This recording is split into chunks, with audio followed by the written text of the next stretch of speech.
It was pretty obvious, like the moment that I heard them and interacted, that I wanted to be a gentleman.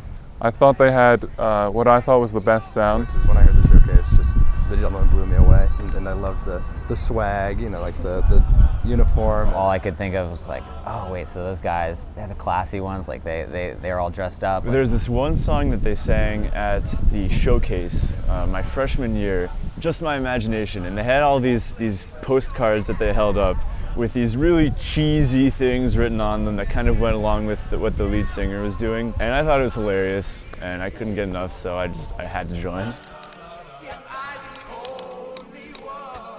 We have a uniform. We do. We have the Very gentleman strict. uniform. It's whatever white shirt is clean, whichever pair of khakis are ironed. Matched with a blue blazer. Blue blazer is important. Navy and blue if blazer. The tie is not silly enough. They cut it. Just snipped right off. The tie is where you get to take a little liberty. Everyone thinks it's like, oh yeah, you just wear silly ties, but it's actually, you can wear silly or tacky. Who has the best ties out of all the gentlemen? Me. Andreas. This is an Andreas. I have my flame tie. That's like my one I wear the most. I have a pixelated tie, America tie, which is like this eagle soaring over mountains. Camouflage tie, crazy hats tie. I've got a SpongeBob tie, that was my dad's. A crazy cat tie. It's got cartoon cats. My favorite is like this. It's just a salad. It's a tie that has a salad on it. Like the salad tie that even I think is ugly. I'm wearing it doesn't really match well, but it's my little Rudolph. I have my duct tape tie, which I made myself. I have my wooden tie, which is made out of wood. You can't compete with a wooden tie. No, okay, Andres might have the best.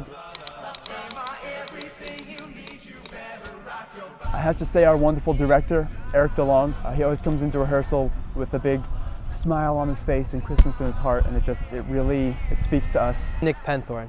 I would say he's probably the most spirited. He's the type of guy that would be wearing his mother's holiday sweater. He goes pretty hard for the holidays.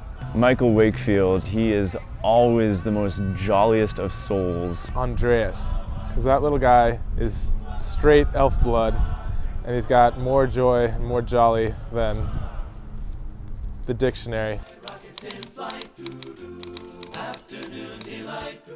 Well, this tie has to come along in some respect. I don't know, usually it's not actually around my neck, it could be like on my arm or my head or something. I like having a scarf. And it's like the only time, at least I feel like, that I'm allowed to wear a scarf. I like rocking a pea coat because that's like the only cool thing I have or own. Probably the pea coat. Got a very nice one for Christmas, and I absolutely love it. Either a sweater or something weird or offbeat, like I'll wear a turtleneck. I usually don't get invited to holiday parties, so. I'm a big fan of the ugly sweater. I love dad sweaters like this. This is from the thrift store. It's all about the Christmas sweater. All about the thick woolly socks, definitely, because it doesn't matter how good you look if your feet are cold. My favorite holiday tradition would probably have to be the omelets my dad makes every Christmas morning.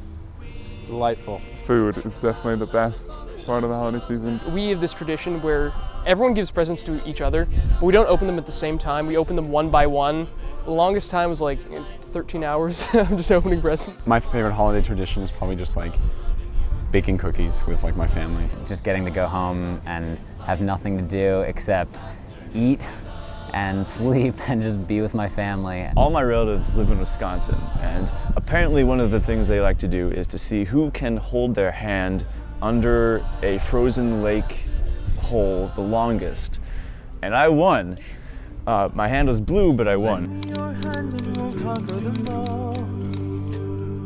Most of our gigs are during the Christmas season, holiday season, and we have a one day called Gawk Day. Still on the college days where we all go into Colonial Williamsburg and we carol throughout Dog Street, and then that kind of all culminates together to when we sing at Yule Log. The Yule Log sort of is the star for us, where we sing in the Great Hall. Reevely speaks, and then everyone tosses their cares away into the Yule Log, and we sing for that. We sing the 12 Days of Christmas, and then for 2 hours straight as people are tossing their holly leaves in. And we actually have a Secret Santa exchange as well. We do have a tradition of Secret Santa within the gentlemen, and there are oftentimes very amusing gifts. Last year I gave Mark Kendrick a Lego set, and I don't think he appreciated it because I don't think he ever made it, but It was the thought that counts.